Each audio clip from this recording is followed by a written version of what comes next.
Somewhere between the edge of being alive and feeling dead.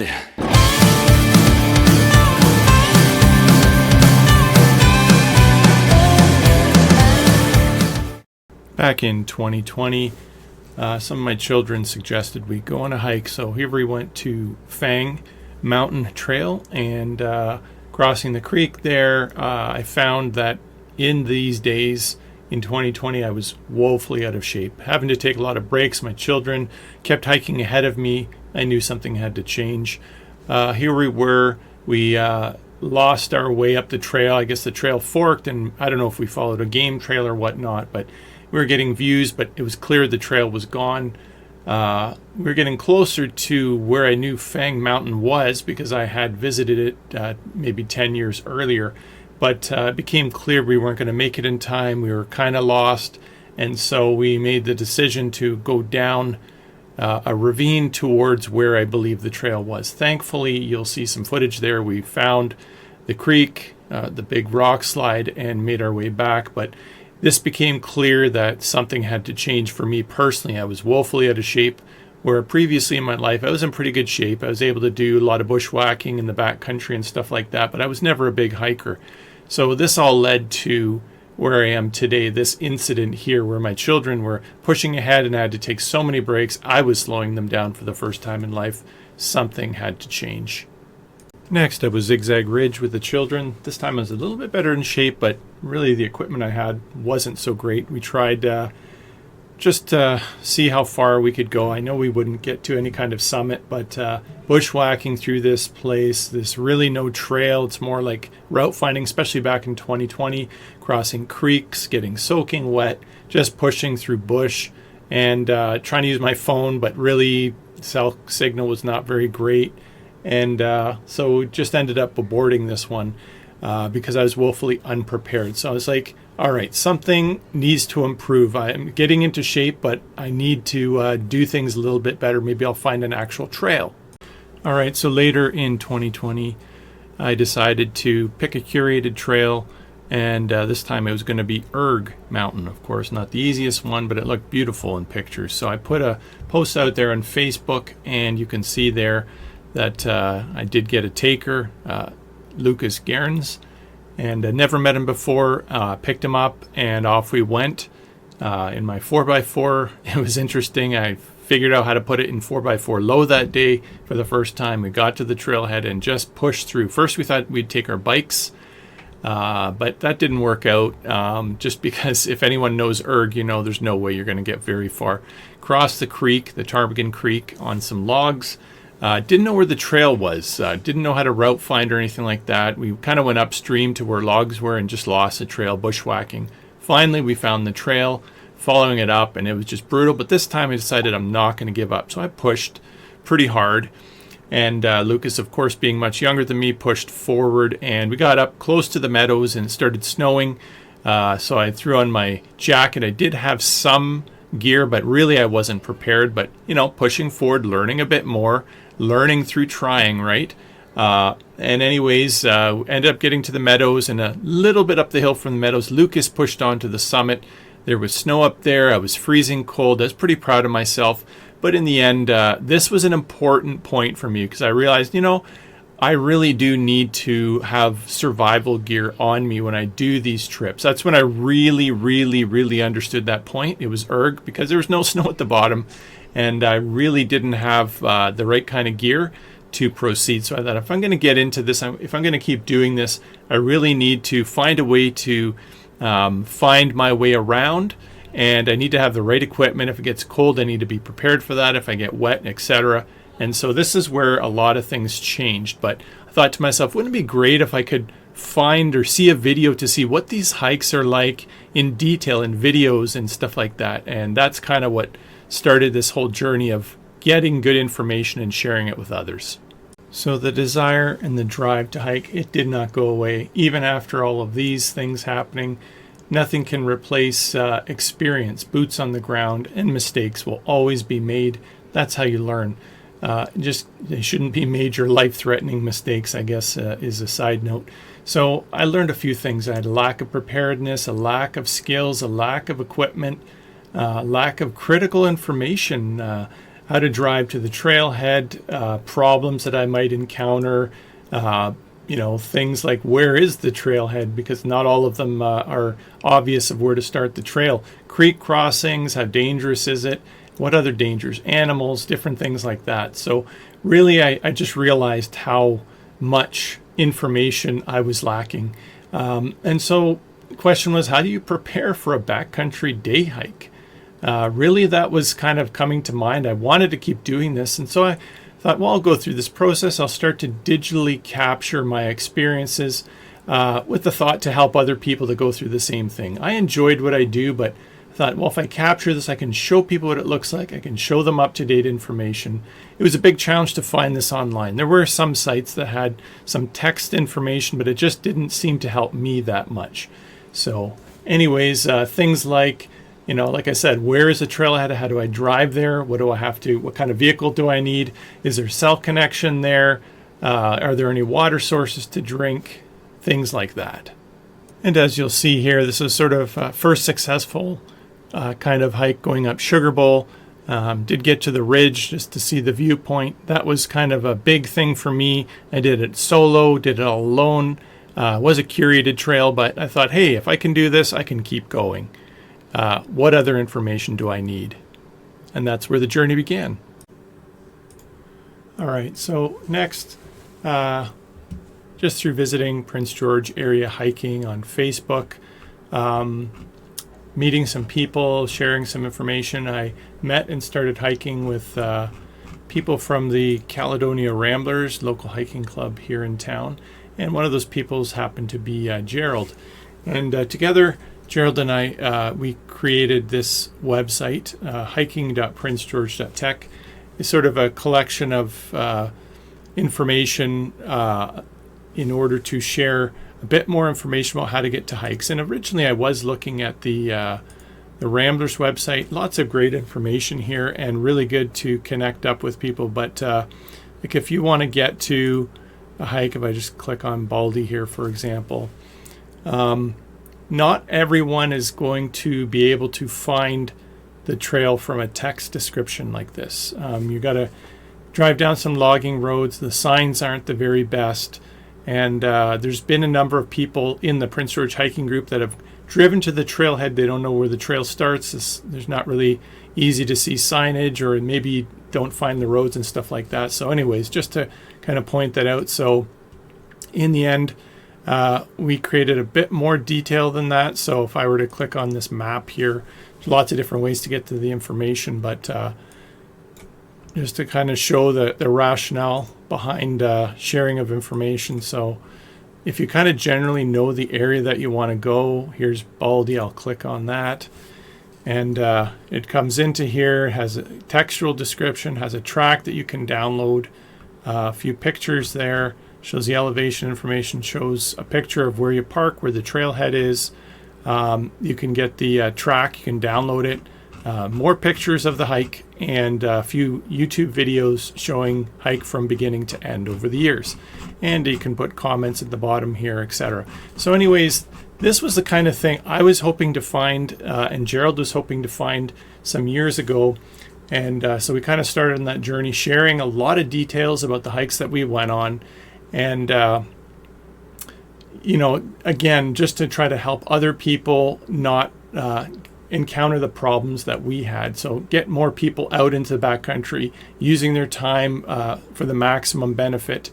And, one thing that we found is the more information that you share with the community out there, the more, and I would say overall, that others share back with you. So it's been quite beneficial to do that. When you're open, other people tend to open up. Not everyone, but for the most part, it's been great, because then other people share information about hikes they went on and areas they went, and it's been quite a useful experience, to say the least. All right, so what do I mean? The more you share, the more you learn overall.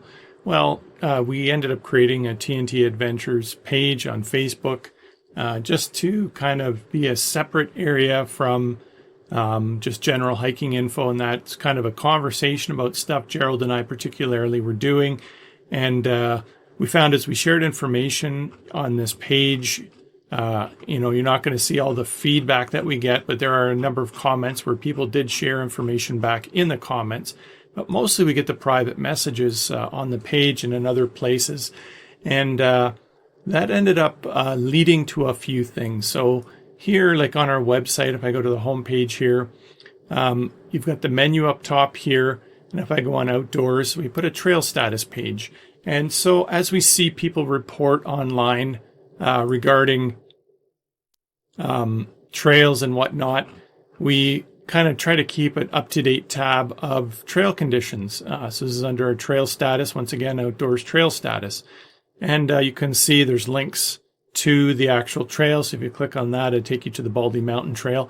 Gives you the date, a status, and a little description, and a link even to a YouTube video regarding that hike. And so stuff like this, you'll see like a couple guys went up to Blueberry Pass near Blueberry Lake there, and they hit some snow up to the knees and different things like that. So any hikes we go on, and when we see people report information online or they private message us, I don't have absolutely everything in this table. Sometimes I forget or I'm not quickly up to date. But point is, as we share, people kind of come to us with that information saying, hey, where's a valuable place to post this where the information is going to be useful?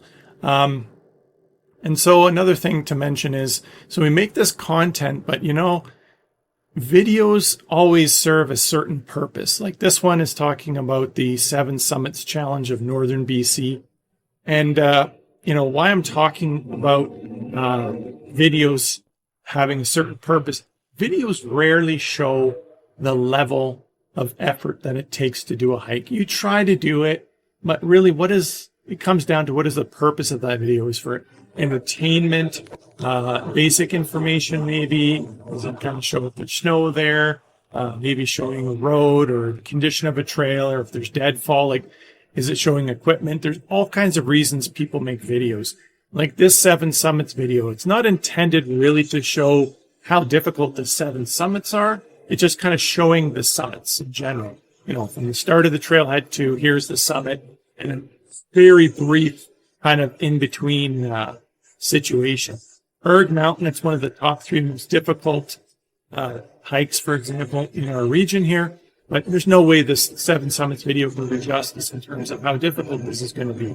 And so, there's a lot of things that we're thinking about, and we're going to get into the meat and potatoes of this video shortly. All right, so we're going to talk a little bit about dangers on the trail. The videos don't always properly portray dangers, and if people aren't prepared, you'll see here walking up to a creek as we were heading on a multi-day trip. And a week earlier, this creek was not too bad to cross. But then a week later, you'll see in the next video clip, it was just very dangerous to pass. And so we decided to turn back. But there's things like, how difficult it is for the person who's in the video compared to you, your skill level, how tall you are, your comfort level, how heavy of a pack you're carrying, the gear that you have. There's just so much when it comes to safety. So you see in these things like going up the natural stone arch in Dunster, just really dangerous on both sides of the trail there. How do you show in a video, like if you fall or slide down there, you could die? And then Hudson Bay Mountain in Smithers, made it to the summit, but I don't think I would ever do that again. It's just the last, 100 or 200 meters going to the summit. I had to put my hiking poles down and my backpack off, and all hands and knees crawling, and just a very narrow path. You could fall down to the glacier. Just super dangerous. How do you capture that in a video? The Moose River, when we're crossing the Resplendent Creek, does it really show how deep it is? I mean, you try, but it's fast flowing, it's cold, you're losing feeling in your legs. How do you show that in a video? And of course, the last one, when we're heading into the Resplendent Valley up the Moose River, we crossed over a creek, and on the way up, it was fine in the morning, but on the way back in the afternoon, we had to go up creek because the area that we crossed in the morning was just 2 or 3 feet deeper and fast flowing. And so we had to find a log that was just starting to be submerged, and that's how we crossed. So, how do you educate people on dangers? When the goal of the video is not danger, it's hard to get that across. So there is that. Okay, let's talk about bad actors. I'm not talking about Hollywood actors. I'm talking about users in the backcountry that negatively impact the backcountry with things like trash and damaging the land and damaging buildings and causing forest fires because they're building fires in an unsafe manner or in places or times you're not allowed. And by the way, Gerald and I pack out a lot of trash in the places we go. I'm not going to point fingers at a particular group. We all have our experiences out there in the backcountry, but it's probably 1% of the people who are involved in doing this kind of thing, kind of driving over sensitive areas and kind of wrecking the ground. We've seen posts online about that, but use your common sense, I would ask. The bottom line is it takes a few bad actors to ruin access for all of us, right? Whether it's a forest fire or they damage something or something happens and we all lose access to the land. So it begs the question as to how much should we be sharing and what exactly should we share, how much detail. We're going to get into that now. All right, so let's start getting into the meat of this. So area locals, people who live in the area that you're hiking, exploring, really important. They don't always appreciate increased traffic in their area, especially when bad actors cause problems. But even well-meaning hikers, they can cause increased fire risk, accidentally drop trash and things like that. They can produce condition problematic wildlife, right? Lots of interactions and not dealing with them properly. Or, other people who aren't prepared, perpetual SOS situations, need to be rescued. And that all can be a big annoyance for locals that live in the area. They don't necessarily want tons of people coming there. They don't want to see the land get trashed and overrun and stuff like that. And basically the golden rule, do unto others as you would have done unto you, right? Take nothing but pictures, leave nothing but footprints, is the saying. And so a couple examples of feedback that we've received from locals in different areas over the years. Coming back from a multi-day trip, we had a few hikers that kind of lived in the general area complain about people posting on social media all these details. And, meanwhile, we're wearing GoPros on our chest, Gerald and I, and they're complaining about this. So it's like clearly they were talking to us. But the funny thing is, as we went down that trail, we noticed that there's a bunch of trees over the trail. It's not exactly well traveled. And the thing is, with these trails, if you don't get enough traffic, eventually the trails do overgrow. And we've seen that in a lot of areas. Continuing on, that was one example. Another one had just a completely person I've never spoken to, a stranger, just direct PM me and say, don't post specific location information and, trails are going to be overrun and stuff like this. And never met this person before. I didn't know who they were. And they just kind of sent this PM kind of like, hey, I want you to listen to me and do this stuff. And it kind of took me by surprise. They didn't really introduce themselves. They didn't really say who they were, anything like that. And, that's probably not the best way to communicate a frustration or whatever. Establish a relationship first and kind of get into that. So, in the meantime, I spoke to a park manager for one of our really popular provincial parks in the area. I was asking him some questions, and, after everything was said, he goes, those of you that post online and social media, you have a responsibility for the information that you share. In that people get out there, they may not be responsible, they may trash the land, and you got to think about things here about communicating that people get prepared, that they know what they're getting into, stuff like that. And you know what? It took me a while to think about it, but he was right. In another instance, a local outfitter I was communicating with, and they suggested, some areas should be just left alone. Others should just be left for those people who are determined enough to bushwhack their way to get to the viewpoints and whatnot. You don't need to have a cut trail everywhere. Everything doesn't need to be fully documented with tracks and everything. Pick and choose. And you know what? The way this guy approached the conversation, he was an intelligent, calm discussion, and really made me think about things from his point of view. And I agreed with a lot of his points. I just had to sit down and think about it and not be kind of put with your back against the wall, and think about it sensibly. Another instance, I was chatting with a local mountain guide, and he was saying, when access is too easy to get into a particular area, it draws in bad actors. And in the past, in this particular area, there was a lot of people who went in on machines and stuff like that. It's really easy to get to, and they trashed the area. They harmed it. It's a sensitive ecosystem, and that's what happened. And it's like he asked that when we do post information, at least for that area, be careful what you share. You don't want to return back to that. And he made some good points, but more importantly, portray as realistically as possible the challenge that's involved to get to those areas, so that people know what they're getting into, and you don't want bad actors. So this is a balance. Like I said at the beginning, I wish there was a bit more information for me. Now, I wasn't going to go trash those places, but this is the conversation, right? These are what locals are saying. There's so many things to consider here. And so with all that said, let's kind of get into where we're going to go from here. All right, so let's talk about what's going to change. So I don't have all of the answers to solve these complicated problems. A lot of competing issues here that we've talked about. We will change how we do things going forward as we learn the best ways to share what makes sense while protecting what makes sense. I know it sounds generic, but it's going to be a learning process. One thing is certain. When we stop the conversation, we all lose, because the trails will disappear. And when opposing views are not well understood in a mature adult manner, it'll lead to even worse, more ignorant outcomes. And that's definitely something that I've thought about. All the areas we discussed previously need to be considered when you use the backcountry. Those who willfully or ignorantly exclude any of these items in your consideration, you're just borrowing trouble unnecessarily.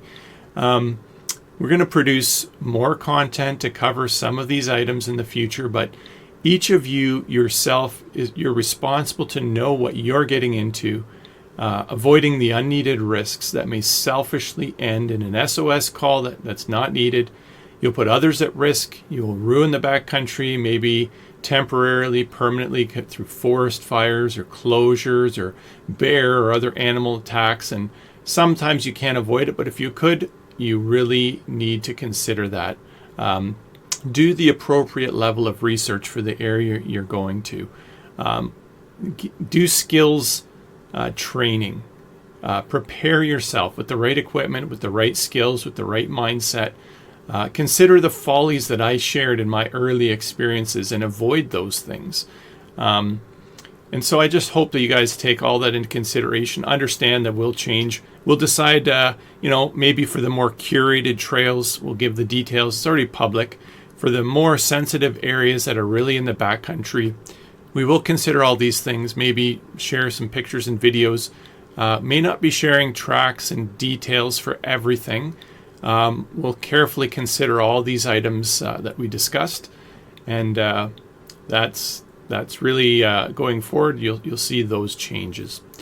In a future video, a lot of people do ask us at TNT Adventures, hey, take me out on a hike, take me in these beautiful places. We really do want people to get out and enjoy it, but that's a very complicated situation to cover, and we'll have a future video on that in our response to that.